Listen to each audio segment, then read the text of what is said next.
belajar. Lepas kita dah ada pengenalan tentang kemahiran proses sains. Yang ini adalah di bawah. Dia masih lagi unit 1. Okay. Dia punya laptop dia dah pening. Sekejap.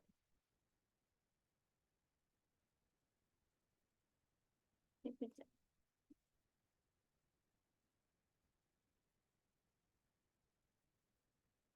Dia buka nota sekejap.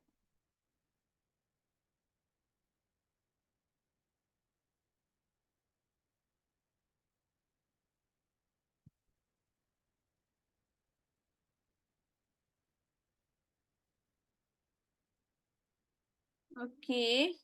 Jadi ini adalah slide kita. Tak, betul tak? Slide kita. Saya dah buka belum? Saya dah share screen. Okey. Jadi ini adalah sebenarnya sambungan. Okey, ini adalah kemahiran. Okey, itu saya cikgu tak lawa. Sekejap Cikgu nak tulis. Nak besarkan tulisan sekejap. Okey, ini adalah apa yang kita belajar ni adalah kemahiran proses sains. Kemahiran proses sains ni sebenarnya adalah satu subjek atau unit yang awak dah belajar daripada tahun 1 dan ia akan bersambung sehinggalah tahun 6. Jadi awak belajar apa? Okey, pertama kita ada kemahiran memerhati yang sebenarnya awak belajar waktu awak tahun 1. Ini adalah benda pertama dekat unit 1 kemahiran saintifik iaitu memerhati. Bila sebut tentang memerhati, awak nak kumpulkan maklumat dengan menggunakan deria. Itu adalah kata kunci dia. Awak nak kumpulkan satu maklumat dan awak gunakan deria. Deria tu adalah apa? Kita ada derima, deria. Okay, ini adalah deria. Kita akan gunakan 5 deria yang kita ada. Kenapa ini tak nyala? Sekejap ya. Okey, lepas tu awak belajar juga waktu awak sains. Tahun 1 awak belajar tentang mengelas. Okey, awak belajar tentang mengelas. Okey, awak masuk tahun 2, awak mula belajar tentang mengukur menggunakan nombor. Sekejap cikgu rasa dia tengah skrin cikgu lag. Okey. Jadi ini awak belajar waktu awak sains tahun 1. Awak belajar 2 benda sahaja waktu tahun 1 awak, iaitu memerhati dan juga awak belajar tentang mengelas. Ini adalah 2 benda yang awak belajar waktu awak sains tahun 1. Okey, masuk tahun 2 awak sambung belajar benda baru. Okey, masuk tahun 2 awak belajar tentang mengukur menggunakan nombor. Jadi mengukur dan menggunakan nombor adalah sesuatu yang kita nak mengira. Contoh kita nak ukur panjang. Kita ada nombor. Nilai yang kita nampak dekat pembaris. Alat kita adalah pembaris. Okey, masuk tahun 3. Awak mula belajar tentang membuat inferen. Iaitu membuat kesimpulan awal yang munasabah. Yang mungkin betul atau tidak betul. Jadi awak buat inferen ni, dia sebenarnya bila sebut tentang inferen, dia lebih kepada awak memberikan sebab lah. Cikgu akan cakap dia adalah more kepada memberikan alasan ataupun sebab. Itu adalah inferen. Okey. Seterusnya awak akan belajar juga ini kat tahun 3 meramal. Iaitu membuat jangkaan awal ataupun jangkaan sesuatu. Kita meramalkan sesuatu. Apa beza inferen? Dia lebih kepada memberi alasan atau sebab kepada sesuatu. Contoh kalau kita tengok, kita nampak pelajar ni sedang terbaring. Kat sini kita nampak ada termometer, kita ada nampak macam cool pad yang kita letakkan dahi yang sejuk tu. Okey, berikan inferen. Okey, jadi berikan inferen. Kenapa Ali tidak ke sekolah? Alasannya, dia demam. Macam mana kita tahu demam adalah berdasarkan pemerhatian yang kita nampak. Kita tidaklah memberikan alasan itu saja-saja. Alasan itu adalah sesuatu yang awak nampak, awak perhatikan dan awak memberikan alasan atau sebab menjawab soalan tersebut.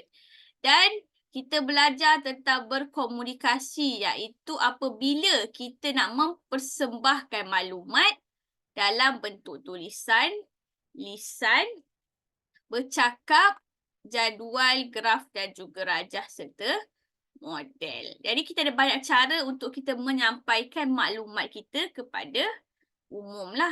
Sama ada dalam bentuk berkata atau menulis ataupun boleh jadi dalam bentuk graf, jadual dan juga model. Okay, lepas tu awak mula belajar tentang menggunakan perhubungan ruang dan masa. Iaitu apabila awak memerihalkan perubahan parameter seperti lokasi, arah, bentuk, saiz, isi padu dan isim dengan masa. Jadi sesuatu perubahan yang awak nampak tu awak kaitkan dengan masa. Sebagai contoh, pada minit pertama ais tidak mencair dan isi padu tidak bertambah. Jadi selepas 30 minit ais mencair dan isi padu bertambah. Jadi di sini kita ada perubahan parameter. Parameter itu adalah apa? Adalah apabila dia melibatkan nilai.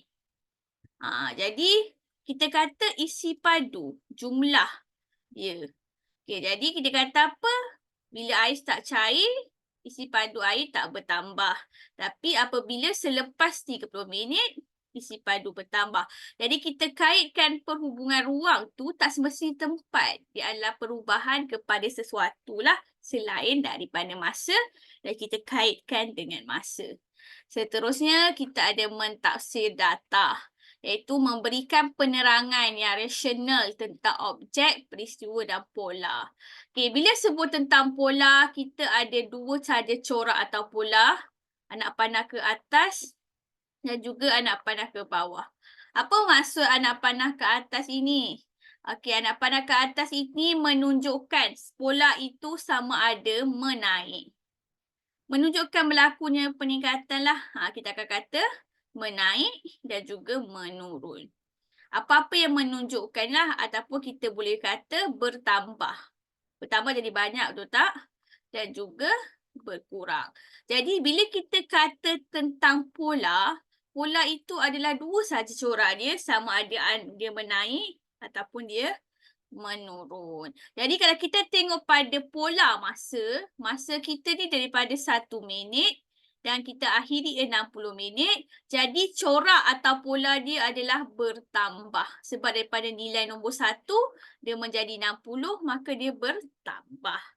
Manakala bagi jisim baju pula, daripada 200, dia menjadi 100. Jadi kita nampak berlakunya apa? Pengurangan nombor. Dia jadi makin sikit, maka pola dia adalah berkurang. Awak nak cakap menaik, awak nak cakap menurun, dia adalah lebih kurang.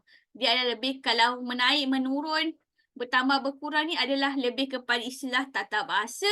Tetapi yang penting awak dapat menerangkan pola dia. Dua saja, sama ada menaik atau menurun, bertambah ataupun berkurang. Dan seterusnya awak belajar tentang mendefinisikan secara operasi, iaitu definisi tu bermaksud awak memberi maksud ataupun tafsiran tentang sesuatu konsep dengan menyatakan perkara yang dilakukan dan diperhatikan. Jadi awak memberi satu maksud tu awak kena tengok berdasarkan apa yang awak tengah lakukan dan awak perhatikan. Contoh soalan tanya, berikan definisi secara operasi pokok yang sedang membesar. Jadi awak memberikan tafsiran berdasarkan pemerhatian yang awak nampak di sini. Di sini kita nampak apabila sebut tentang pokok membesar, apa yang berubah? Apa yang awak nampak secara jelas adalah bilangan daun dia bertambah banyak. Saiz daun dia pun makin besar. Ketinggian pun bertambah.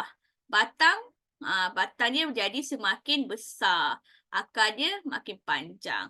Jadi apa maksud definisi secara operasi? Teknik dia adalah awak perhatikan berdasarkan apa yang awak lakukan Dan awak nampak daripada eksperimen yang dijalankan. Seterusnya, kita ada mengawal pemboleh ubah. Jadi, hari ini kita nak buat apa? Hari ini kita nak belajar formula tentang mengawal pemboleh ubah dan juga membuat hipotesis. Dua ni adalah benda yang kerap awak akan jumpa sehinggalah awak sekolah menengah. Yang mana pemboleh ubah awak ni memang ada 3 dan benda ni akan tetap sehinggalah awak sekolah menengah. Even though awak sambung universiti, awak ambil aliran sains, benda ini awak akan jumpa. Iaitu apa? Kita ada pemboleh ubah manipulasi, pemboleh ubah bergerak balas dan juga pemboleh ubah dimalarkan. Dalam bahasa Inggeris, manipulasi adalah manipulated variable, responding variable and also constant variable ataupun istilah lain fixed variable. Bermaksud dimalarkan adalah fixed atau constant. Benda ni adalah kekal dan memang awak akan jumpa sampai bila-bila. Dan dia tak akan berubah walaupun awak masuk sekolah menengah, dia masih lagi istilah yang sama, membawa maksud yang sama. Bila kita sebut tentang pemboleh ubah manipulasi, awak perlu ingat manipulasi adalah istilah bahasa Inggeris manipulated.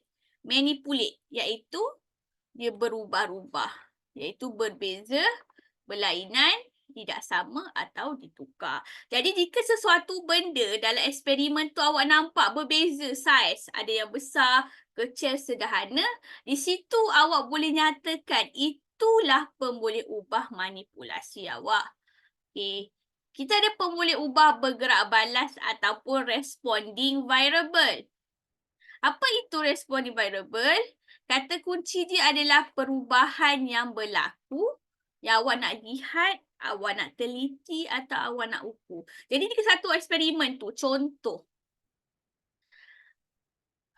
Tadi yang cikgu buka yang ukur tu. Okey. Jadi apa yang manipulasi awak ada? Awak manipulasikan contoh pokok ni, awak bagi pokok yang berbeza saiz ini kan. Jadi apa yang manipulasi dalam gambar rajah pokok ni adalah awak punya saiz pokok. Apa yang kita nak ukur? Mungkin pokok ni kita nak siram dengan jumlah air yang sama.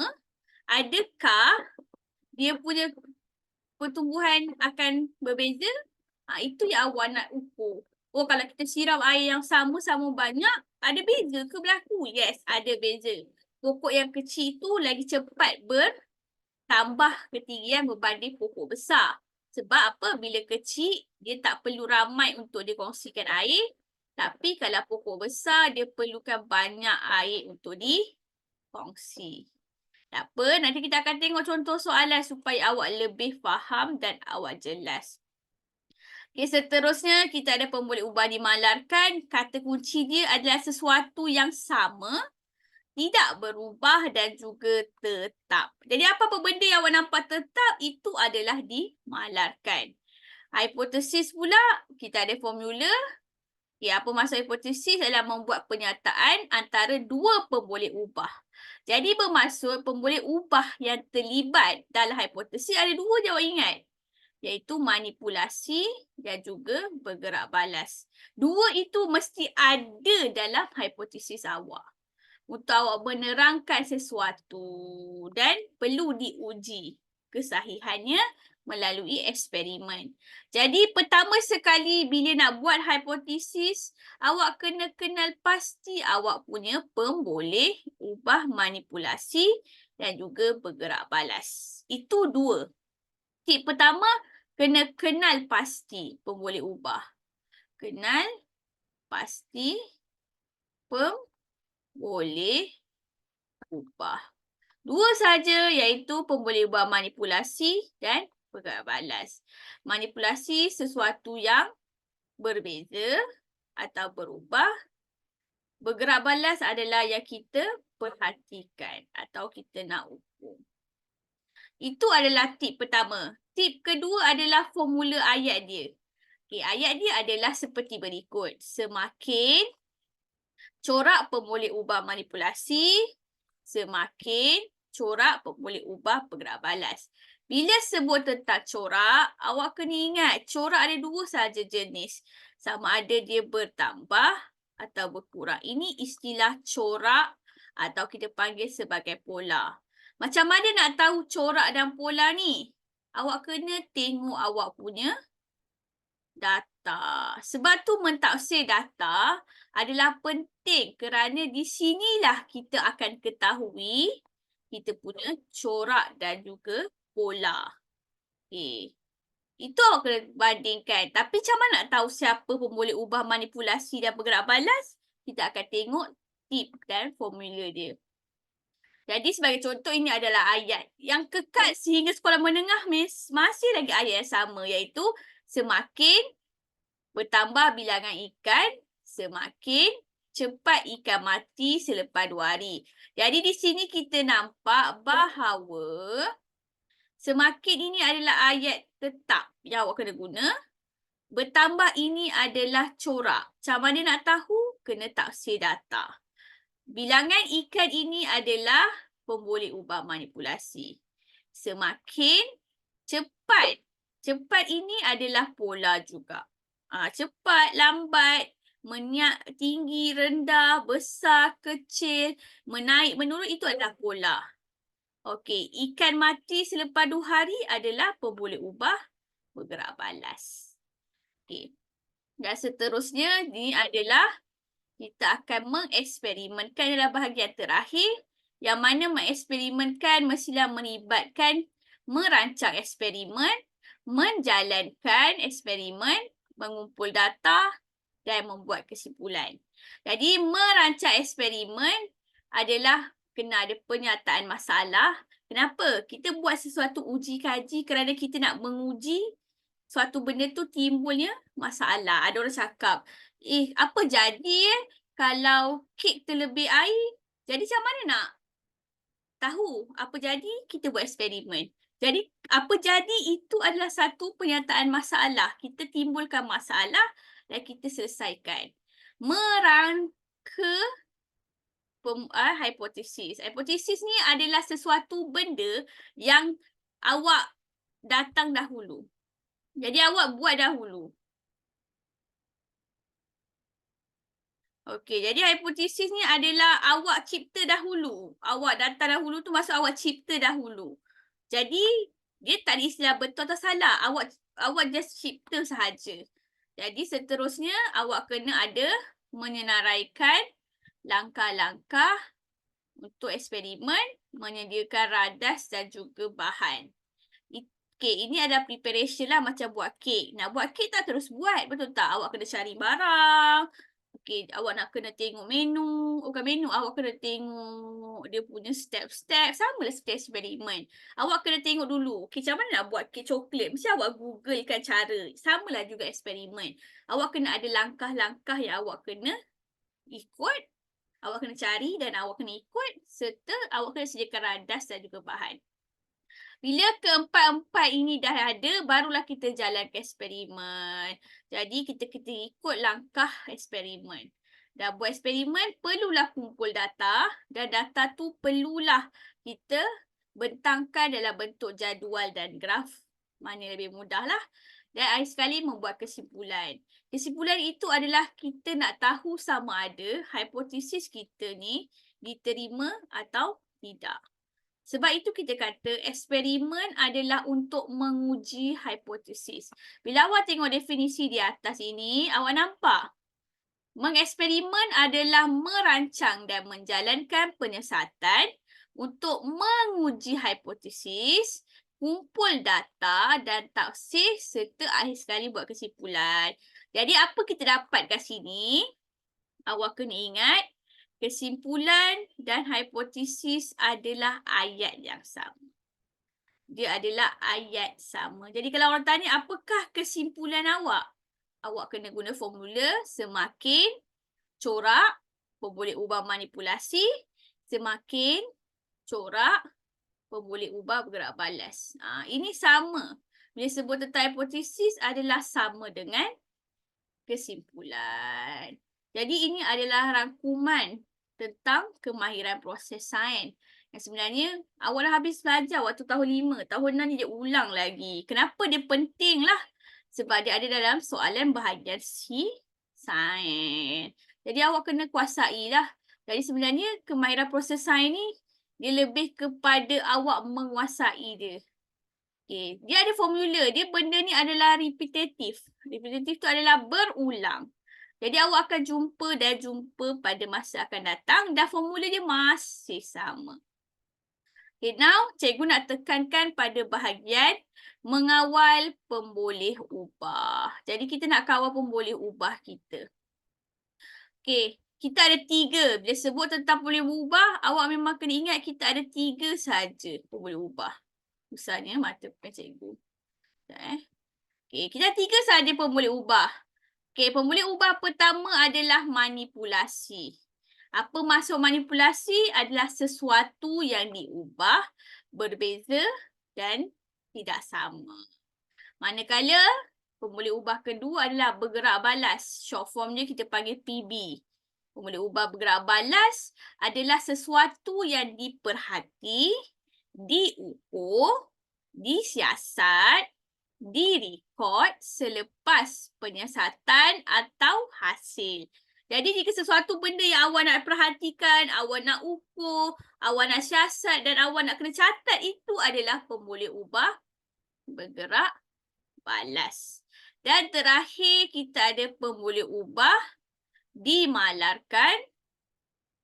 Kita kadang-kadang guna constant variable ataupun ada certain kita pakai fixed variable tetapi dia masih lagi benda yang sama, iaitu sesuatu yang dikekalkan, sama dan tidak berubah di dalam penyiasatan. Jadi 3 sahaja pemboleh ubah dan awak kena ingat kata kunci dia. Bila sebut tentang manipulasi adalah sesuatu yang diubah. Ingat salah satu, ubah ataupun tidak sama. Bergerak balas adalah sesuatu yang kita nak perhati ataupun kita siasat dan kita ukur. Dimalarkan, kena ingat adalah sesuatu yang sama. Sama dan tidak berubah. Itu sahaja 3 pemboleh ubah dan benda ini adalah kekal. Sehinggalah awak sekolah menengah pun awak masih jumpa 3 pemboleh ubah. Pemboleh ubah ini adalah 3 ini sahaja. Jadi, bila kita jumpa soalan, okey cikgu buat contoh soalan. Ini nota. Ini nota. Okey, ini adalah contoh soalan. Bila sebut tentang soalan, contoh soalan ni memang akan berulang dia punya pola bentuk.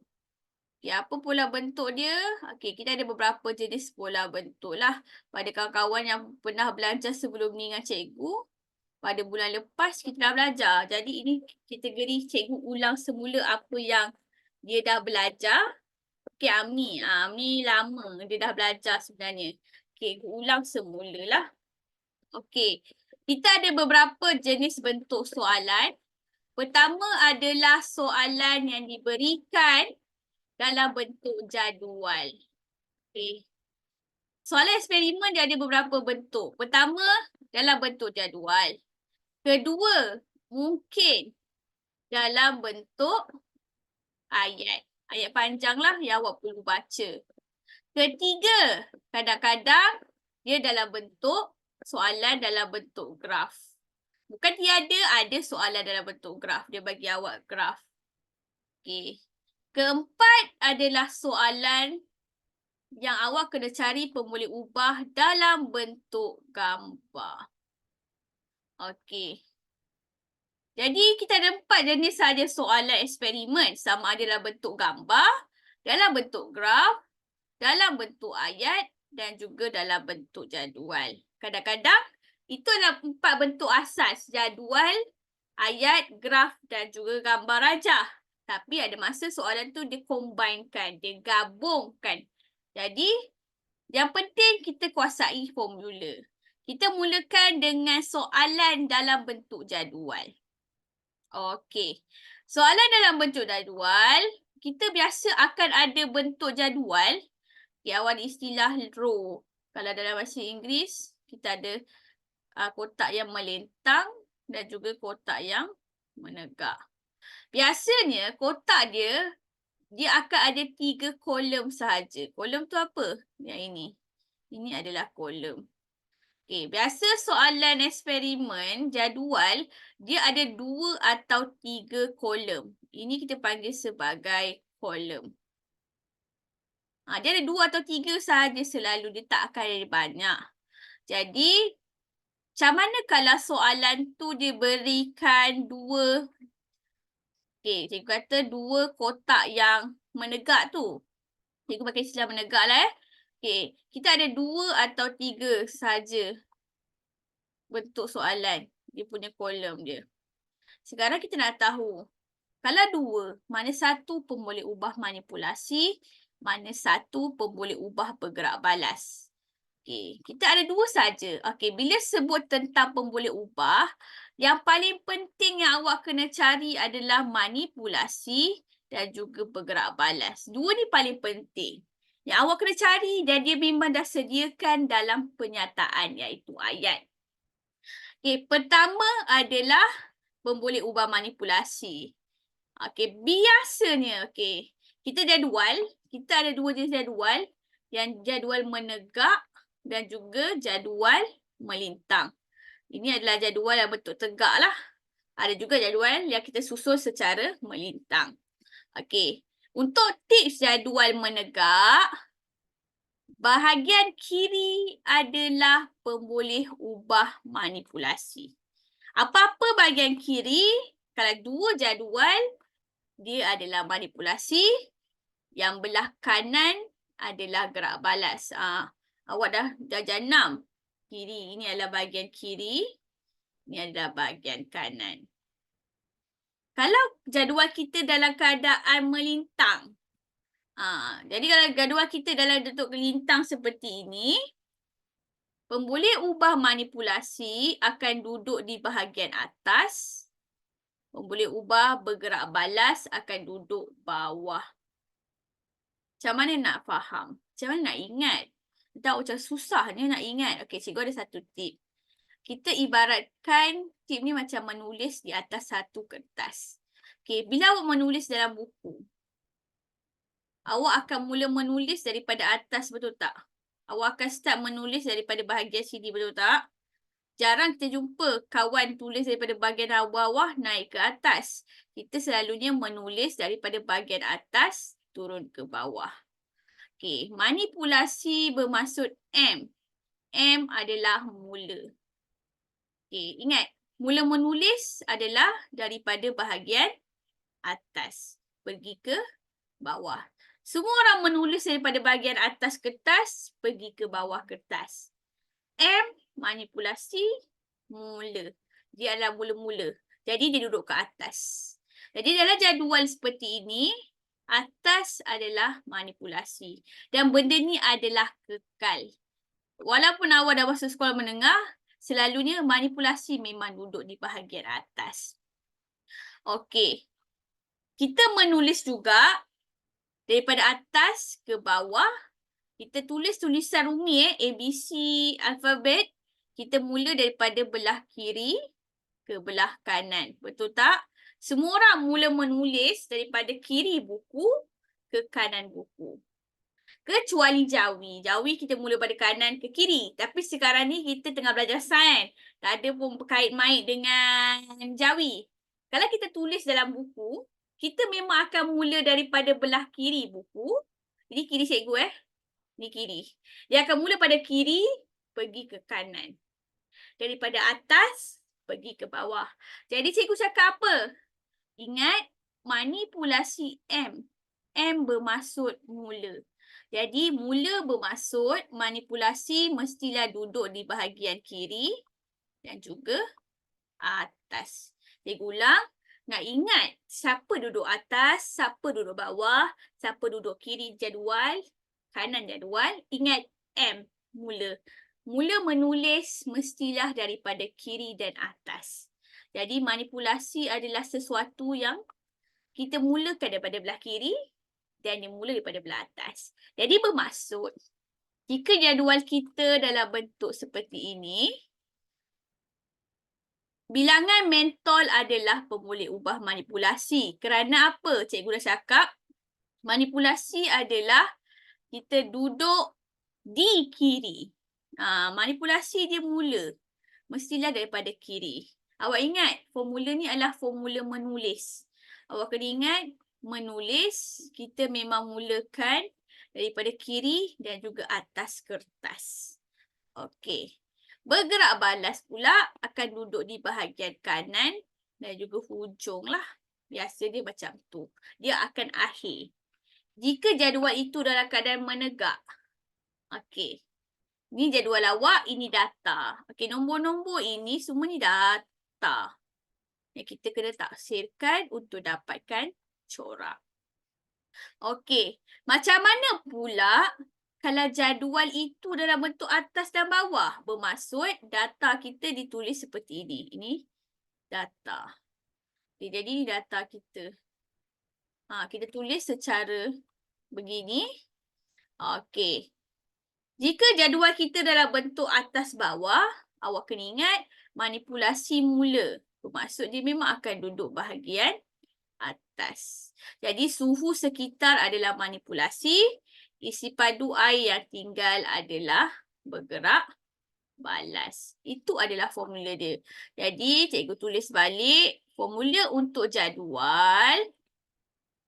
Cikgu tulis lawa-lawa sikit. Cikgu ambil pen purple lah. Okey, formula untuk jadual awak ingat ini sahaja. Jadual. Bila soalan tu dalam bentuk jadual, pemboleh ubah manipulasi mestilah dia belah kiri dan dia akan jadi belah atas. Sebab apa? Sebab manipulasi adalah mula. Mula dia akan duduk, dia akan datang dulu. Jika jadual dalam bentuk dua jenis. Apa jadi kalau soalan tu dalam bentuk 3 jadual? Sekarang ada 3 bahagian jadual. Tadi jadual bentuk 2, ini sekarang jadual bentuk 3. Cikgu kata manipulasi duduk awal. Jadi telur ni manipulasi ke? Pertama sekali, untuk jadual bahagian 3, jenis jadual ni selalunya kalau awak nampak ada simbol-simbol ni, dia merujuk kepada pemboleh ubah yang dimalarkan. Ini adalah bukan manipulasi. Manipulasi dia akan jadi kat bahagian jadual nombor 2. Dan jadual nombor 3 adalah bergerak balas. Dan awak kena ingat manipulasi datang dahulu baru bergerak balas. Sebab apa? Manipulasi mula. Mula datang dahulu baru bergerak balas. Ini hanya untuk jadual 3. Ada 3 jadual untuk menegak. Nombor 1 ni selalunya bukan manipulasi. Awak kena ingat ni adalah bahagian pemboleh ubah dimalarkan. Kalau jadual tu dalam bentuk 3 jadual, yang ini bukan pemboleh ubah manipulasi. Okey. Ini jika soalan dalam bentuk jadual. Formula dia awak ingat, jadual pemboleh ubah duduk belah kiri dan juga atas sebab dia mula. Tapi kalau seadanya jadual kita dalam bentuk 3, ada 3 jenis benda dalam jadual kita, manipulasi akan jadi nombor 2. Dia masih mula, dia masih sebelum bergerak balas, tapi dia duduk kat bahagian nombor 2. Bukan bahagian 1. Sebab bahagian 1, X, Y, Z ni adalah merujuk kepada pemboleh ubah dimalarkan. Okey, itu adalah untuk jadual. Tips dia adalah ini. Formula dia awak ingat adalah ini. Awak ingat salah satu. Awak ingat manipulasi. Selebihnya itu adalah bergerak balas. Macam mana pula kalau dalam bentuk ayat? Awak perlu baca ayat. Jika soalan itu dalam bentuk ayat yang panjang, awak perlu baca ayat yang diberi. Jadi sebagai contoh di bahagian ini, dia bagi kita ayat. Jika ketinggian satah condong ialah 5 cm, bola boleh bergerak selama 5 saat di simen sepanjang 10 meter. Apabila ketinggian satah condong ialah 10 cm, Bola yang sama bergerak selama 3 saat di atas simen sepanjang 10 meter. Kat sini awak dah mula kena guna formula manipulasi itu adalah apa. Okey, kat sini awak dah mula gunakan formula. Oh, pemboleh ubah manipulasi sesuatu benda yang berubah. Okey, pemboleh ubah bergerak balas adalah sesuatu benda yang kita perhati atau ukur. Jadi dalam pada ayat ni, awak kena perhatikan apa yang dia ubah. Ubah ni adalah sesuatu yang kita buat, bukan jadi tiba-tiba. Kita yang tentukan. Jadi kalau kita baca ayat ni, kita dapati ketinggian satah condong mula-mula adalah 5 cm. Lepas itu, dia cakap apa? Ketinggian satah condong 10 cm. Di sini kita dapati satah condong punya ketinggian, kita yang tentukan. Maka kita nampak, oh daripada 5, dia jadi 10. Maka ini yang kita ubah. Jadi pemboleh ubah manipulasi adalah ketinggian satah condong. Sekarang kita pergi kepada pemboleh ubah bergerak balas adalah sesuatu yang kita perhati atau kita ukur. Jadi kita nampak hasil kat sini. Bila bola itu satah condong dia 5 cm, bola bergerak selama 5 saat di atas simen sepanjang 10 meter. Jadi, 5 saat ini adalah hasil yang kita ukur. Jadi, dia adalah apa? Dia adalah masa bola sampai di atas simen. Awak boleh buat ayat panjang sepanjang 10 meter. Okey. Lepas tu kita baca lagi. Bola yang sama. Dia ada cakap sama. Dia kata boleh bergerak selama 3 saat. Di atas simen sepanjang 10 meter. Jadi di sini kita nampak bahawa masa itu terhasil yang kita ukur. Maka masa bola sampai ke simen adalah pemboleh ubah bergerak balas. Okay, sekarang ni pemboleh ubah dimalarkan adalah sesuatu yang sama. Cari perkataan. Kat sini kita main kata kunci. Awak kena faham apa itu manipulasi, gerak balas dan malar. Okey, malar adalah sesuatu yang sama. Jadi kat sini kita perhatikan, cari kata kunci ayat yang menyatakan sama. Jadi bila kita baca ayat yang panjang-panjang ni, dia kata apa? Apabila ketinggian satah condong ialah 10 cm, bola yang sama. Jadi apa yang sama? Awak kena ada parameter di depan. Jenis ini adalah parameter. Awak tak boleh sebut bola sahaja. Bola itu adalah objek. Objek tidak boleh berdiri sendiri. Jadi, kita ada parameter iaitu jenis bola, berat bola, saiz bola dan juga jenis satah condong. Apa-apa yang awak kekalkan atau sama dan tidak berubah. Untuk ayat, tips dia adalah apa? Awak perlu ingat teori. Apa itu pemboleh ubah bergerak balas, manipulasi dan juga malar. Kita pergi kepada bentuk graf. Jika soalan dalam bentuk graf adalah seperti berikut. Okey, apa formula untuk bentuk graf pula? Okey, awak kena ingat, biasa dalam graf, dia memang hanya menyatakan 2 pemboleh ubah saja, iaitu bergerak balas dan juga manipulasi. Okey, apa formula dia? Okey. Kita ada satu garis menegak. Ini adalah kita panggil garis tegak. Betul tak? Tegak. Yang ini kita panggil sebagai garis melintang. Okey. Jadi, siapa yang tegak, siapa yang melintang? Okey, M. Cikgu panggil ni garis melintang ya. Okey, garis melintang adalah pemboleh ubah manipulasi. M bermaksud manipulasi. Bermaksud kalau graf, garis yang duduk bawah ini iaitu jisim kotak adalah manipulasi. Okey, cikgu ada juga formula lain. Cikgu selain pada cikgu panggil garis bawah ini melintang, cikgu juga panggil sebagai garis baring. Yelah, dia terbaring kan? Kita kan baring macam ni. Tak ada orang baring berdiri. Jadi cikgu akan panggil sebagai garis baring. Baring merujuk kepada, ya Allah, tulisan. Sekejap,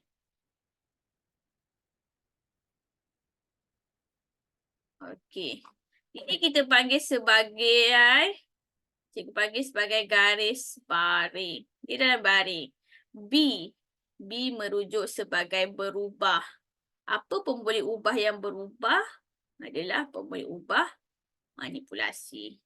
Awak ingat salah satu. Oh, garis yang melintang. Ini kita panggil melintang. Ini kita panggil garis melintang atau garis baring. Dia merujuk kepada pemboleh ubah manipulasi. Cikgu tulis lawa-lawa sikit. Ini adalah tip yang awak kena ingat. Sebab bila awak ingat formula ni, awak boleh terus jawab soalan tanpa awak kena fikir lama. Sebab awak dah tahu pemboleh ubah. Penting tak tahu pemboleh ubah? Sangat penting. Kerana apa? Kat situ awak kena, daripada pemboleh ubah, awak boleh buat tujuan. Daripada pemboleh ubah, awak boleh buat kesimpulan. Daripada pemboleh ubah, awak boleh buat hipotesis. Jadi kat situ sangat penting kenal pasti pemboleh ubah. Pemboleh ubah ini adalah jantung kepada soalan eksperimen. Jadi ini adalah garis baring ataupun cikgu panggil sebagai garis melintang. Jadi M merujuk sebagai manipulasi. Ikutlah awak warna muda awak ingat. Istilah cikgu, garisan bawah ni adalah baring atau melintang. Manakala ini adalah garisan tegak ataupun istilah lain cikgu panggil garisan berdiri. Okey, ini cikgu panggil, kalau garisan tegak adalah bergerak balas. Ada juga cikgu akan panggil dia sebagai istilah berdiri. Jadi B merujukkan bergerak balas. Okey, formula cikgu adalah cikgu selalu ingat perkataan huruf depan. Okey, cikgu kata B adalah bergerak balas. M merujuk kepada manipulasi. Okey. Jadi macam mana nak untuk soalan macam ni?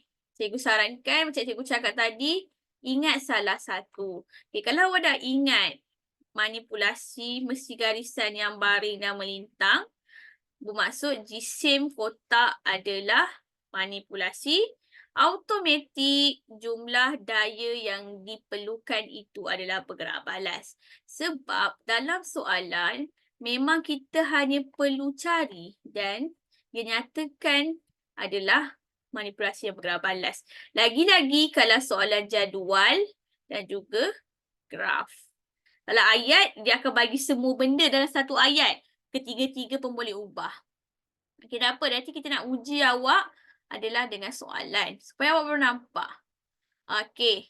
Mengenal pasti pemboleh ubah dalam bentuk gambar. Macam mana kalau bentuk gambar? Kat sini awak kena fokus, awak perhatikan. Jadi awak kena tengok setiap benda. Benda pertama yang awak kena cari, pemboleh ubah manipulasi. Iaitu yang berubah. Apa yang berubah ataupun berbeza? Kat sini awak kena perhatikan. Awak kena gunakan kemahiran proses sains memerhati menggunakan mata. Apa yang berbeza? Di sini kita nampak. Sini 50 darjah Celsius. Ini 60 darjah Celsius. Ini adalah 70 darjah Celsius. Berbeza tidak? Ya, berbeza. Di sini awak dapat tahu, oh, pemboleh ubah manipulasi adalah suhu air di dalam bikar. Okay, sekarang ni kita nak cari pula pemboleh ubah bergerak balas. Iaitu apa respon. Okay, pemboleh ubah adalah sesuatu benda yang kita perhati atau kita nak ukur hasil dia. Apa yang kita perhatikan dia punya hasil dan juga kita nak ukur. Jadi kita nampak apa? Apa yang kita nampak? Okay. Apa jadi bila kita punya suhu air berbeza? Kita dapati, tengok ketinggian kat sini berbeza. Jadi, aras ketinggian air berwarna. Jadi, pemboleh ubah yang bergerak balas adalah paras ketinggian air berwarna. Sebab bila suhu berbeza, lagi panas, air lagi menggelegak, betul tak? Kita ibaratkan macam kita panaskan air, kita masak. Kalau suhu dia 50, dia biasa dia berasap je. Suhu 60 dia menggelegak sikit. Tapi bila suhu dia 70, dia menggelegak lagi tinggi. Jadi samalah respon dekat air berwarna. Jadi makin suhu dia tinggi, dia punya aras ketinggian pun lagi tinggi daripada yang lain. Okay, seterusnya, pemboleh ubah dimalarkan, awak kena ingat sesuatu benda yang sama. Yang awak kekalkan, yang awak sama. Jadi apa yang awak sama? Kan, pertama, awak boleh cakap isi padu air berwarna. Ataupun awak boleh cakap apa-apa yang awak nak samakan. Mungkin awak samakan adalah jenis air berwarna. Awak nak air berwarna yang warna sama, merah, semua warna merah. Apa-apa benda yang awak nak sama. Jadi, kita ada 4 sahaja bentuk soalan eksperimen. Kita ulang semula, kita bermula dengan soalan jadual. Apa tips dia cikgu cakap? Awak kena ingat yang ini. Okey, apa-apa jadual yang belah kiri adalah pemboleh ubah bergerak balas dan belah atas saya sebut. Okey, pemboleh ubah manipulasi mestilah yang mula duduk di belah kiri dan atas. Okey, tapi kalau jadual dalam bentuk 3 bahagian, awak kena ingat manipulasi adalah duduk dekat bahagian kedua. Bahagian pertama selalunya bukan. Okey, itu tip dia yang awak kena ingat. Yang cikgu nak highlight kan. Okey. Kalau soalan dalam bentuk ayat, memang awak kena baca. Awak kena ingatlah yang berubah, perhati dan sama. Awak kena cari sendiri dalam ayat. Awak kena baca betul-betul dan kenal pasti. Okay, untuk graf, formula dia awak ingat adalah ini. Manipulasi adalah garis melintang.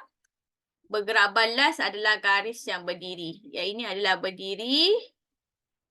Ini adalah garis melintang. Awak boleh ingat salah satu. Jadi kalau awak dah ingat, yang garis berdiri itu adalah pemboleh ubah bergerak balas. Garis melintang atau baring adalah manipulasi. Sebenarnya dalam istilah matematik, kita akan panggil yang garis baring ini adalah x-axis. Okay, nanti kalau awak dah belajar graf, awak kena ingat x-axis adalah manipulasi. Ini garis yang tegak ini kita panggil sebagai y-axis. Okey, y-axis adalah bergerak balas. Tapi untuk awak buat masa ni, cikgu gunakan istilah garis berdiri dan juga melintang. Kalau untuk gambar pun sama, awak kena perhatikan apa yang berubah. Ini semua balik kepada fakta, awak kena perhatikan. Okey, tip untuk dapat markah penuh untuk soalan pemboleh ubah. Jadi, bagi setiap pemboleh ubah, penting untuk awak tuliskan objek beserta parameter. Apa itu parameter? Okey, parameter adalah seperti berikut. Yang panjang, yang banyak ini semua adalah parameter dan awak kena sesuaikanlah. Diikut kesesuaian nak guna. Okey, contoh. Kita ada jumlah, saiz, bilangan, kuantiti, ketinggian, kelebaran, jisim, masa, jarak, keadaan, suhu, darjah dan sebagainya sampai kelajuan ini semua adalah parameter yang perlu awak letakkan di hadapan objek. Jadi sebagai contoh, yang berbeza itu adalah kereta mainan. Tapi awak tak boleh tulis kereta mainan terus. Sebab kereta mainan adalah objek. Awak perlu dahulukan dengan parameter. Iaitu saiz kereta mainan. Sebagai contoh kalau awak tengok soalan atas tadi ni. Untuk kita punya pemboleh ubah dimalarkan. Dia nyatakan bola yang sama. Awak tak boleh terus tulis bola. Bola ini adalah objek. Objek tidak boleh berdiri sendiri. Dia perlu ada pasangan yang kita panggil sebagai parameter. Okay, jadi parameter kat sini adalah jenis, bola adalah objek. Jadi objek tu tak boleh berdiri sendiri. Awak kena ada beberapa parameter. Nota ni cikgu dah upload dekat Google Classroom. Nanti cikgu bagi link untuk pelajar baru. Awak boleh download dan awak simpan untuk kegunaan awak nanti. Dan benda ni adalah sama. Itu adalah untuk pemboleh ubah. Nampak macam dah nak termuntah kan? Dengar banyak-banyak ayat kan? It's okay. Jadi sementara nak bagi awak rilis kan terlalu banyak beban di fikiran. Macam banyaknya ayat-ayat cikgu cakap macam tak ada hari esok. Jom kita jawab soalan. Ini adalah soalan kuisis. Cikgu ada 2 soalan. Yang cikgu dah terangkan semuanya tadi. Okay, sementara kita nak sambung formula. Nak buat ayat tujuan eksperimen dan juga kesimpulan serta hipotesis. Tapi nak bagi awak rilis awak punya tegang-tegang kat kepala, dengar terlalu banyak perkataan. Dengan cikgu cakap tak berhenti tanpa nota. Jadi kita riliskan tension awak dengan jom kita jawab quizzes. Okay, cikgu dah bagi link dekat chat. Awak semua boleh cuba untuk masuk. Ni adalah link quizzes dia. Cikgu waiting for the participant to enter. Okay, itu adalah link dia. Kod. Awak boleh masuk. Kita nak jawab soalan pertama, kemahiran saintifik. Iaitu kemahiran proses sains. Okay, kita ada berapa orang dalam ni? Cikgu bagi pula untuk awak-awak yang masuk. Kita dalam ni, kita ada 4 orang. Okay, Iris dah masuk. Next, kita tunggu Ilman dan juga Amni. Dan juga Haris. Cikgu dah tinggal.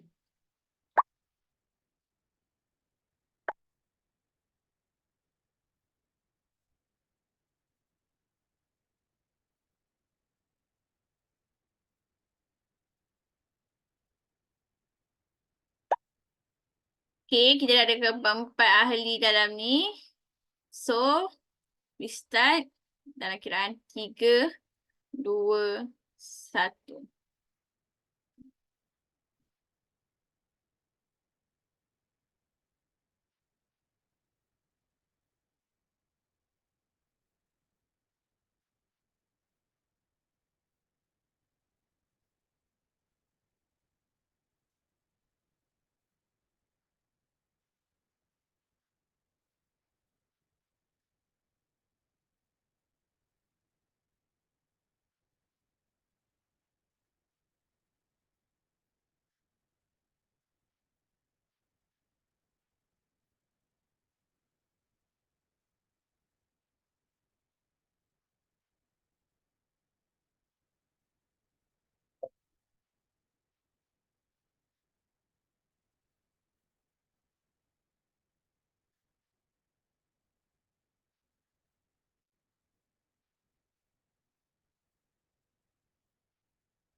Okey.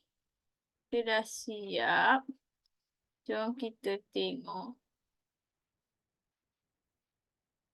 So, the first one adalah kat sini adalah Amni. Kedua adalah Iris. Tiga adalah Haris dan keempat adalah Ilman. Okey, jom kita tengok beberapa soalan yang kita ada salah. Untuk soalan pertama, kita ada 10 soalan saja.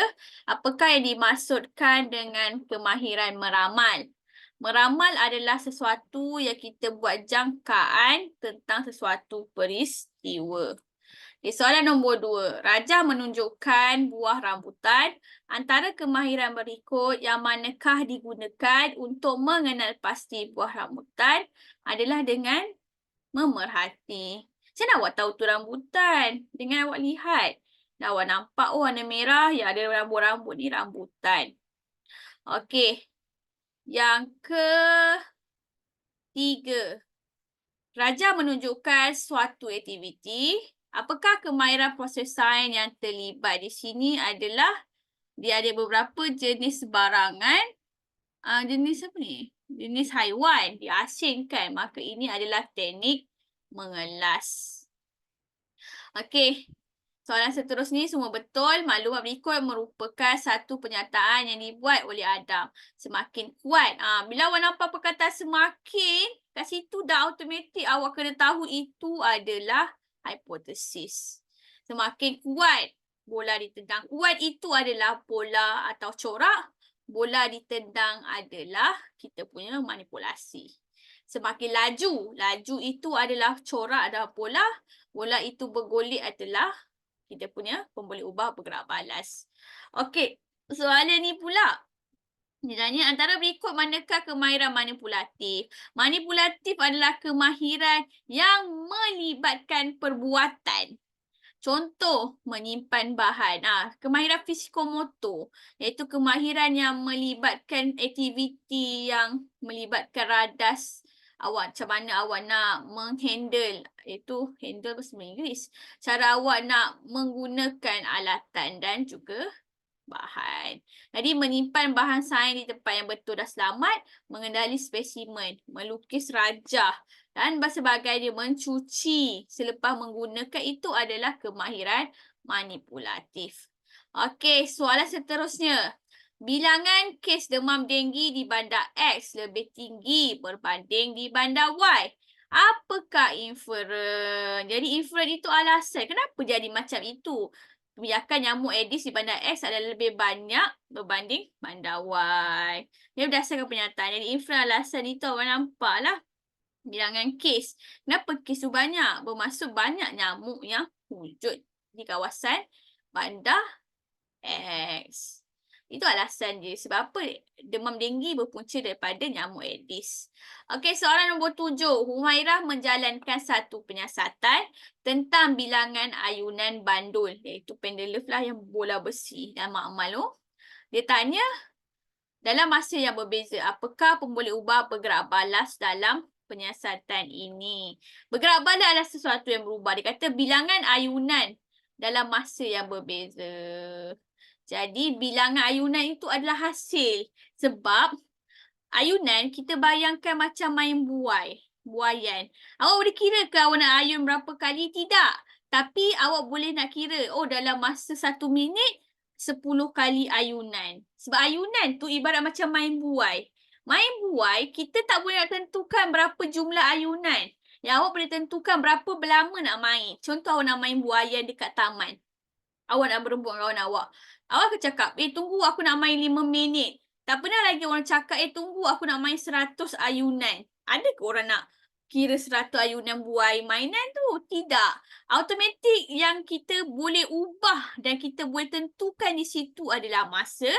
Maka bilangan ayunan itu adalah kita punya pemboleh ubah bergerak balas. Okey. Seterusnya, jadual menunjukkan keputusan penyiasatan tentang pertumbuhan anak pokok. Ramalkan ketinggian anak pokok pada hari ke-16.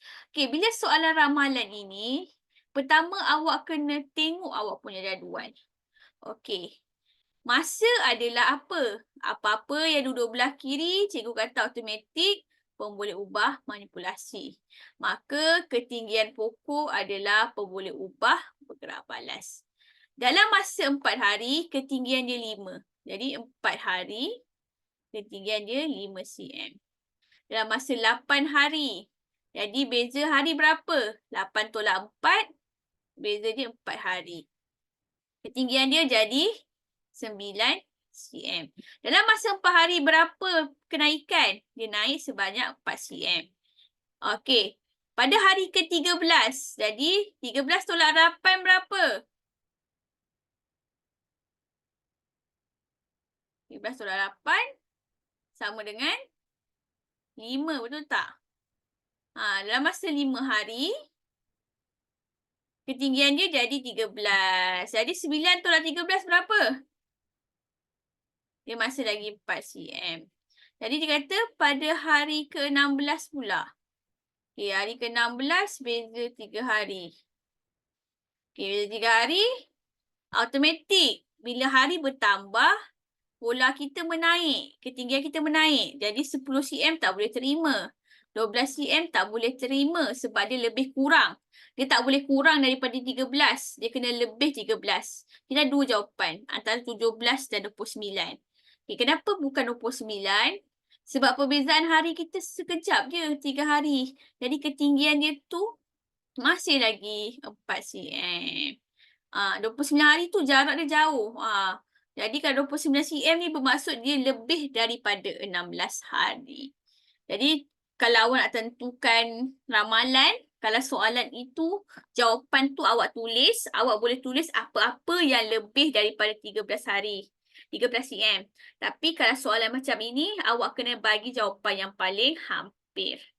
Okey, soalan nombor 9. Apakah kemahiran proses sains yang diaplikasikan semasa menggunakan objek ini? Automatik, mengukur dan menggunakan nombor. Awak kena ingat, bila sebut mengukur, ada sesuatu yang awak nak guna ada alat. Dan juga melibatkan unit piawai. Jadi kat sini kita ada alat pembaris dan jam. Jadi pembaris dan jam ni adalah alat. Jadi unit dia apa? Pembaris gunakan unit sentimeter. Jam dia gunakan unit jam ataupun minit ataupun saat. Jadi kalau ada alat, automatik dia mengukur dan menggunakan nombor. Okey, seterusnya kita pergi ke soalan terakhir.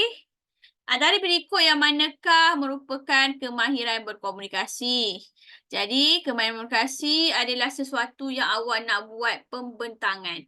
Pembentangan, awak nak present kat kawan awak, awak boleh bercerita iaitu lisan. Lisan, awak boleh juga menggunakan rajah, model ataupun awak nak buat graf. Ini adalah awak nak bentang kat kawan awak. Macam mana awak ceritakan kat kawan awak? Awak tak boleh ceritakan buat ramalan. Awak kena tunjukkan sesuatu iaitu dengan bercerita secara lisan ataupun bertutur. Jadi itu sahaja untuk soalan ni. Kita dah bincangkan jawapan kita. Now, cikgu nak pergi kepada bahagian nak buat formula untuk hipotesis dan juga kesimpulan. Kita sambung lagi, kita masih lagi dekat kemahiran proses sains. Okay, sebenarnya kita dah habis dah. Okey, kita masuk dekat bahagian soalan kemahiran mentafsir data dan membuat hipotesis. Okey, untuk sebelum kita masuk ni, cikgu nak buat pengukuhan tentang macam mana nak jawab soalan pemboleh ubah. Jadi ini adalah contoh soalan, nanti cikgu akan bagi link, iaitu kemahiran proses sains. Jadi apa-apa yang diubah dalam eksperimen adalah sesuatu, dia adalah pemboleh ubah dimanipulasi. Jadi apa-apa yang kita ubah dalam suatu eksperimen itu adalah pemboleh ubah manipulasi. Okey, seterusnya apa-apa yang diperhatikan pula adalah apa? Dia adalah pemboleh ubah bergerak balas. Ya Allah, tu salah conteng. Ya.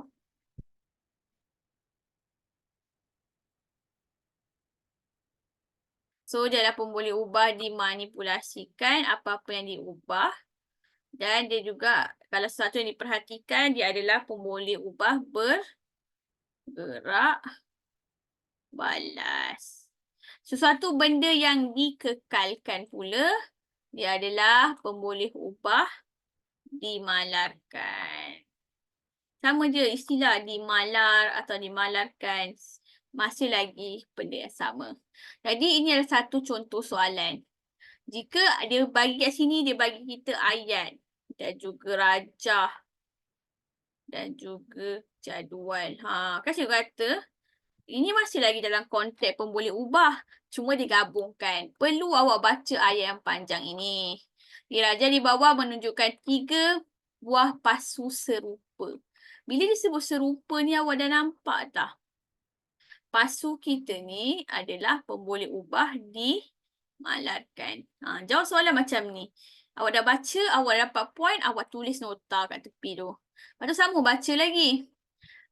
Okey, yang dimalarkan adalah pasu. Iaitu X, Y dan Z yang diisi dengan jumlah tanah yang sama. Kat sini masih lagi ada perkataan sama. Maksudnya jumlah tanah ni pun adalah pemboleh ubah dimalarkan. Okey, dia kata apa? 2 biji benih ditanam di dalam pasu X. 5 biji benih ditanam di pasu Y. Dan 15 biji benih ditanam di pasu Z. Ketiga-tiga pasu disiram dengan kuantiti air yang sama. Jadi pertama sekali, diulang lagi yang sama. Bermaksud kuantiti air juga adalah pemboleh ubah dimalarkan. Okey, kat sini kita nampak satu benda. Ada benda yang berbeza. Kat sini dia kata 2 biji benih. Ni 5 biji benih, 15 biji benih. Jadi, biji benih ini adalah kita punya pemboleh ubah dimanipulasi. Right now, kita dah ada bahagian ni. Yang kita nak cari pula apa? Yang kita nak cari pula adalah pemboleh ubah bergerak balas. Okey, sebenarnya dalam gambar rajah dah nampak. Awak perhatikan ni ada 2 kacang. Ini ada berapa? 1, 2, 3, 4, 5, 6. Ni ada 6. Ni ada 2. Ni ada tak nampak. Jadi kat sini kita dah nampak. Oh, biji benih ni adalah yang dimanipulasi. Lepas tu sambung lagi baca ayat bawah. Keputusan penyiasatan ini selepas 2 minggu direkod di dalam jadual bawah. Jadi ni adalah rekod. Kan cikgu kata bila dia ada cakap tentang keputusan, sama juga maksud dengan hasil. Lepas tu dia kata direkod automatik jadual ini nak cerita tentang pemboleh ubah bergerak balas. Sebab dia dah cakap jadual di bawah adalah direkod dalam jadual bawah. Jadi dia kata apa? Bilangan daun 6, 4, 2. Ini adalah dia punya hasil selepas 2 minggu. Jadi kita pergi ke soalan. Apakah pemboleh ubah dimanipulasi? Kat sini, pemboleh ubah dimanipulasi kita dah dapat biji benih. Boleh tak tulis biji benih sahaja? Tak boleh. Awak kena tulis ayat penuh. Apa itu ayat penuh? Awak kena ada parameter dan juga objek. Objek kita adalah biji benih. Parameter kita apa? Wah, ni. Parameter kita adalah bilangan.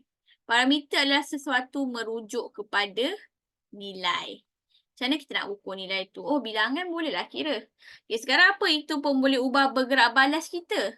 Hasil kita kat sini adalah bilangan, adalah parameter, objek kita adalah daun. Apa yang dimalarkan? Tadi nampak banyak yang dimalarkan. Pertama apa? Jenis pasu. Kedua adalah jumlah tanah. Ketiga adalah apa? Kuantiti air. Keempat adalah jenis biji benih. Kenalah kacang hijau semua. Tak bolehlah ada kacang hijau, tiba-tiba ada rumput. Tak boleh, dia kena biji benih yang sama. Jadi, apa yang dimalarkan adalah sesuatu yang sama. Apa yang manipulasi adalah sesuatu yang berbeza atau berubah. Berubah ataupun berbeza. Bergerak balas adalah sesuatu yang kita perhati, kita record untuk hasil. Jadi apa yang dimalarkan kat sini yang sama adalah pertama sekali adalah saiz pasu. Kedua, jenis pasu. Awak boleh pilih salah satu, tak tulis semua. Kuantiti, air, jumlah, tanah. Dan terakhir adalah jenis biji benih. Ini adalah yang awak boleh gunakan. Okay, dapat? So, inilah teknik soalan. Bukan dia bagi awak dalam satu bentuk. Kadang-kadang tengok, dia boleh bagi awak dalam bentuk. Dia gabungkan 3 benda kat sini. Dia bagi awak ayat, rajah dan juga jadual. Tapi teknik masih sama. Yang penting awak menguasai apa itu maksud pemboleh ubah ketiga-tiga tersebut. Ini contoh dia bagi. Nanti awak akan boleh cuba jawab. Dan minggu depan, awak cuba jawab. Dan minggu depan kita akan bincangkan. Cikgu akan bagi latihan ni secara online. Ini adalah latihan dia. Awak tak nampak lah kan? Cikgu tak tunjuk. Latihan ni cikgu dah convert, tukar dalam bentuk online. Cikgu akan bagi link dekat dalam WhatsApp untuk awak gunakan lah. Untuk awak cuba buat supaya awak menguasai teknik untuk mengenal pasti pemboleh ubah. Now, itu adalah salah satu contoh soalan pemboleh ubah.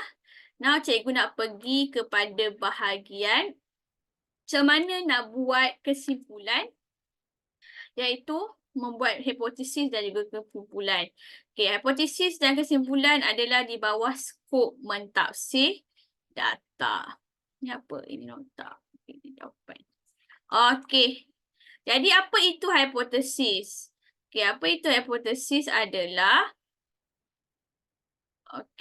pernyataan umum yang menerangkan tentang suatu objek atau peristiwa berdasarkan pemerhatian. Besar sangat dah skrin. Sekejap, cikgu kecilkan. Itu adalah hipotesis. Hipotesis dibina berdasarkan inferensi yang dibuat. Merupakan hubungan antara dua pemboleh ubah, iaitu pemboleh ubah dimanipulasi dengan pemboleh ubah bergerak balas. Jadi kata kunci paling penting adalah kat sini sebenarnya yang kita tekankan. Apa beza pula dengan kesimpulan? Okay, kesimpulan pula adalah apa? Kesimpulan ialah penyataan yang dibuat selepas eksperimen dijalankan. Jadi apa beza hipotesis dan juga kesimpulan? Hipotesis dibuat sebelum, dia adalah sebelum eksperimen, manakala kesimpulan adalah selepas. Jadi itu dua beza dia, sebelum dan juga selepas. Okey, kesimpulan adalah untuk apa? Sebenarnya untuk mengesahkan hipotesis yang dibuat pada awal eksperimen sama ada benar, separa benar ataupun tidak benar. Sebab tu kena buat eksperimen. Okay, aktiviti membuat perhubungan antara pemboleh ubah manipulasi dan juga bergerak balas. Dia masih sama lagi. Okay, jadi macam mana nak buat? Sama je membuat hipotesis dan juga membuat kesimpulan. Kita mesti ada pola dan juga pemboleh ubah. Itu adalah dua teknik, pola, pemboleh ubah. Contoh, formula dia semakin pola atau corak pemboleh ubah bergerak balas, semakin pola atau corak pemboleh ubah manipulasi. Atas tu, bawah adalah bergerak balas. Jadi, ini adalah satu pola pemboleh ubah, satu pola untuk bergerak balas. Okey, macam mana apa maksud satu pola untuk kedua-dua pemboleh ubah ni? Contohnya adalah graf. Pertama, teknik adalah kenal pasti pemboleh ubah. Okey, pemboleh ubah yang terlibat hanya dua saja. Pemboleh ubah manipulasi, pemboleh ubah bergerak balas. Okey, manipulasi adalah garis melintang. Jadi, garis melintang adalah tahun. Tahun adalah objek. Dia tak boleh berdiri sendiri. Awak kena letak parameter, iaitu bilangan tahun. Dia tak boleh berdiri sendiri. Awak kena letak parameter. Okey. Sekarang ni, pemboleh ubah bergerak balas adalah garis yang berdiri. Jadi, bilangan beruang adalah pemboleh ubah bergerak balas. Okey, kita dah ada dah pemboleh ubah. Kedua, kita kena cari kita punya pola atau corak dengan cara taksir data. Kita tengok data. Oh, 2002 dia ni. Apa kita nampak? Graf kita makin menurun. Jadi, bermaksud dia berkurang. Semakin tahun kita meningkat, kita punya bilangan beruang menurun. Jadi ini adalah corak yang kita taksir dari data. Kita dah dapat corak, kita dah dapat kita punya pemboleh ubah. Nombor 3, kita tulis kita punya kesimpulan. Okey, kita tulis kesimpulan, ayat dia adalah sama dengan hipotesis. Apa formula ayat dia? Formula ayat dia adalah pertama, semakin awak kena ada pola dan corak pemboleh ubah manipulasi, semakin pola atau corak pemboleh ubah bergerak balas. Jadi, apa yang awak perlu buat adalah tinggal masuk maklumat sahaja dalam ni sebab dah ada detail.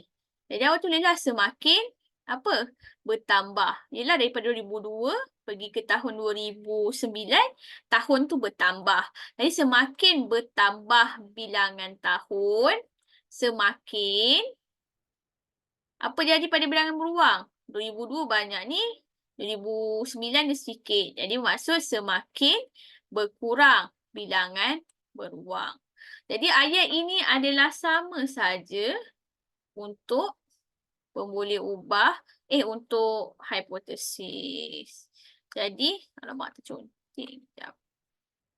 Jadi, hipotesis pun masih menggunakan ayat yang sama.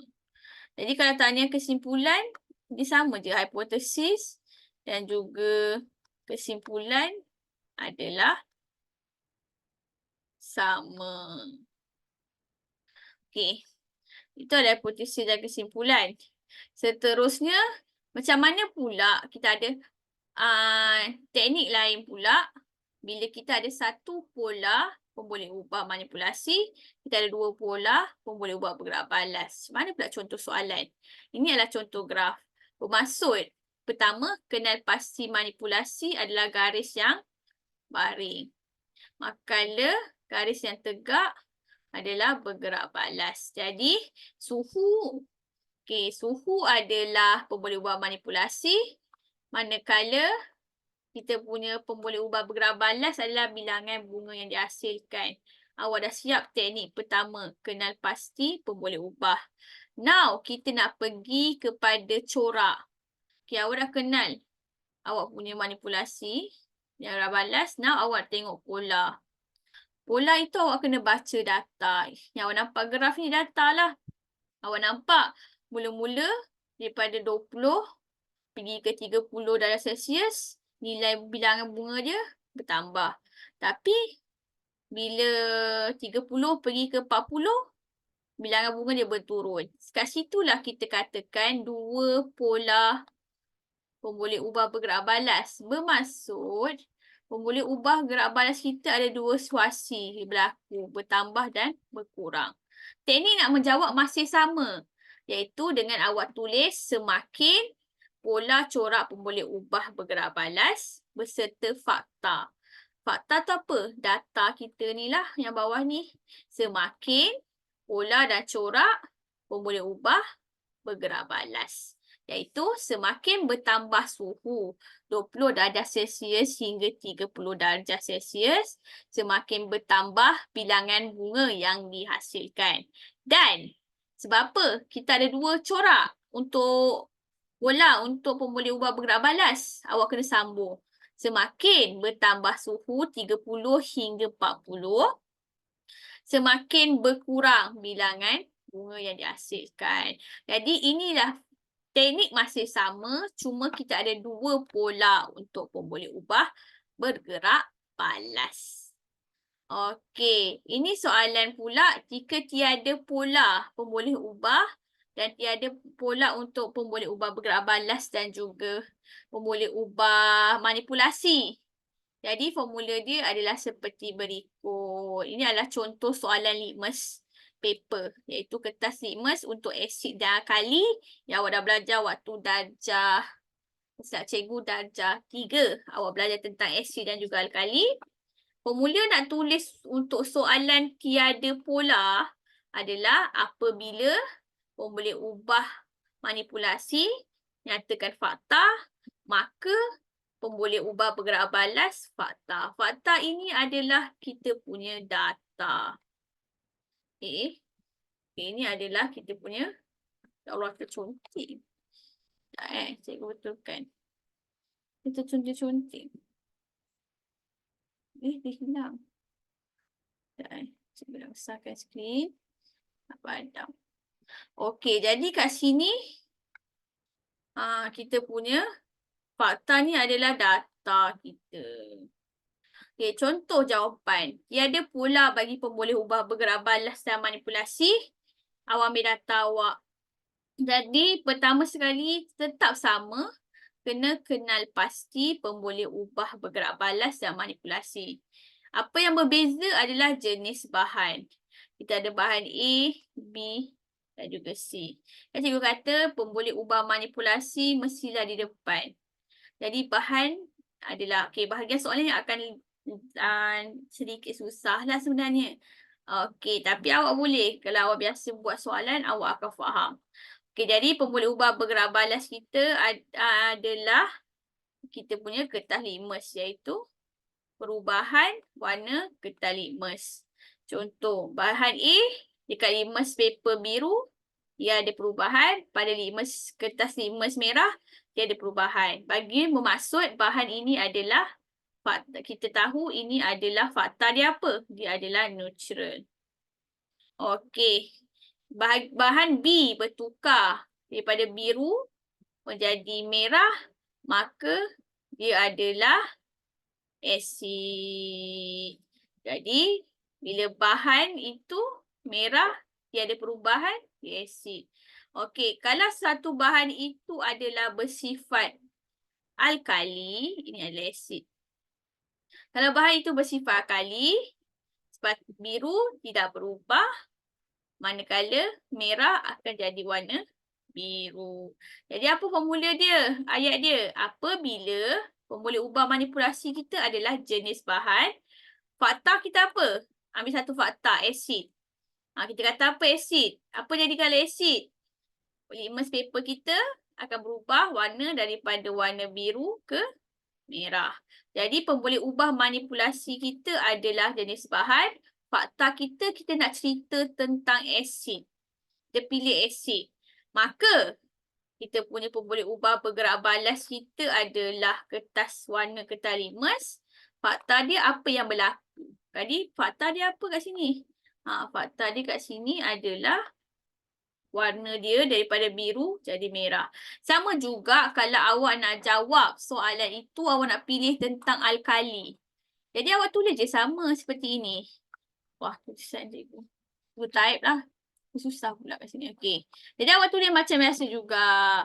Apabila jenis bahan adalah alkali, maka warna kertas litmus merah bertukar biru. Jadi kat sini apa? Kat sini jenis bahan. Alamak, pen cikgu dia dah kena rasuk. Okey, jadi jenis bahan adalah pemboleh ubah manipulasi. Alkali adalah fakta. Warna kertas litmus adalah boleh ubah bergerak balas. Merah menjadi biru adalah fakta. Jadi, itu sahaja formula untuk buat soalan tentang apa? Tentang kesimpulan dan juga hipotesis. Sebab teknik dia masih sama. Okey, kalau fakta, okey, formula untuk buat tujuan pula, ayat dia masih sama. Okey. Kita tengok balik kat sini. Okey. Jadi cikgu akan tunjuk macam mana nak buat tujuan eksperimen pula. Okey, kalau tujuan eksperimen, cikgu ambil bahagian kosong ni, kita akan mulakan dengan ayat mengkaji hubungan antara apa? Okey. Sekejap. Antara pemboleh ubah manipulasi dengan pemboleh ubah bergerak balas. Jadi ayat dia sama je, mengkaji hubungan antara, ataupun awak boleh guna ayat menyiasat. Okay, nak buat ayat tujuan, formula dia ni. Cikgu tak ada slide dia, tapi cikgu tulis nota. Okay, nak buat ayat tujuan, formula dia sama. Ayat dia masih sama, iaitu mengkaji hubungan antara pemboleh ubah manipulasi dengan pemboleh ubah bergerak balas. Jadi, manipulasi memang akan duduk depan. Lepas tu bergerak balas. Apa-apa benda memang dimulakan dengan manipulasi. Sebab manipulasi M.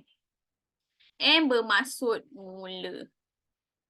Okey, contoh ayat ke atas ni, pemboleh ubah manipulasi kita suhu. Pemboleh ubah bergerak balas kita adalah bilangan bunga yang dihasilkan. Jadi, tujuan kita adalah mengkaji hubungan antara suhu dengan bilangan bunga yang dihasilkan. Jadi, ini adalah formula-formula dia. Okey, nanti cikgu akan bagi nota. Cikgu letak kat Google Classroom. Awak boleh ambil. Dan awak boleh simpan dan awak boleh guna untuk akan datang. Jadi, itu sahaja tentang kemahiran proses sains. Iaitu lebih kepada, ini adalah kemahiran saintifik. Jadi, untuk itu, kita dah 9.37, kita lagi 7 minit.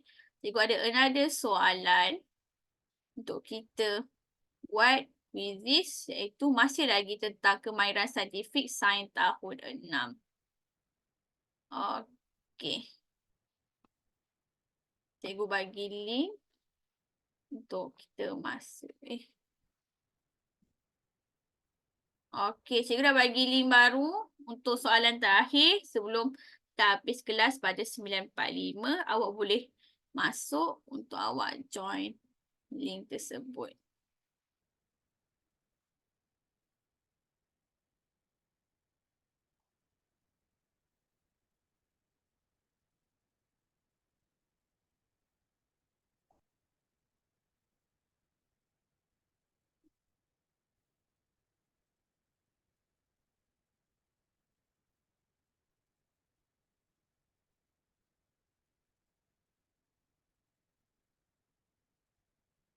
Okey, kita tunggu lagi. Oh, kita ada tinggal 3 orang je.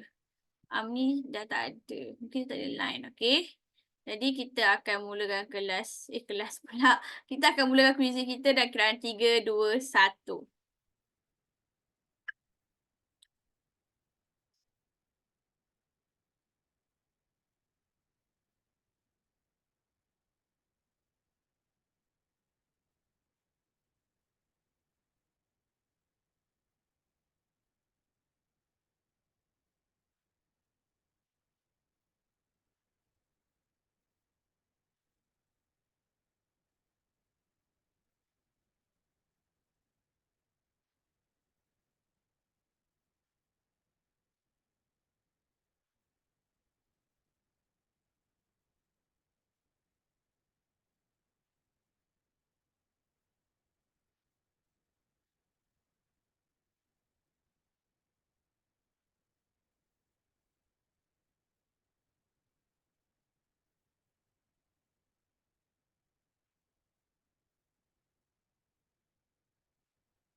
Okey, lagi sikit.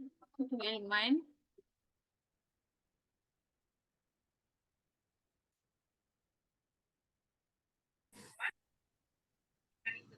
Dia nak jawab.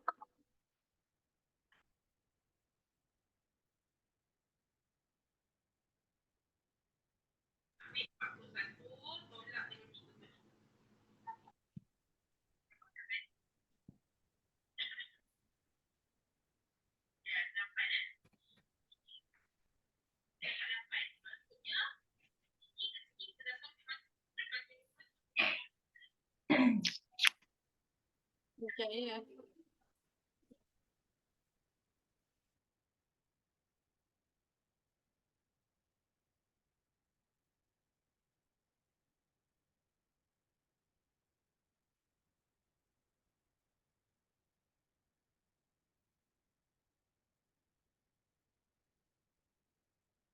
Okey, dah siap. So, siapa tempat pertama? Tempat pertama adalah Haris, kedua adalah Iris, ketiga adalah Aiman. Nanti kita akan bincangkan ini pada minggu depan lah sebab kita dah habis masa. Okay, so itu saja untuk hari ini. Cikgu minta maaf segala salah dan silap. Okay, sebelum kita habiskan kelas, seperti biasa, jom ambil gambar untuk cikgu hantar laporan. Nota cikgu akan upload dekat Google Classroom. Awak boleh ambil untuk awak rujuk.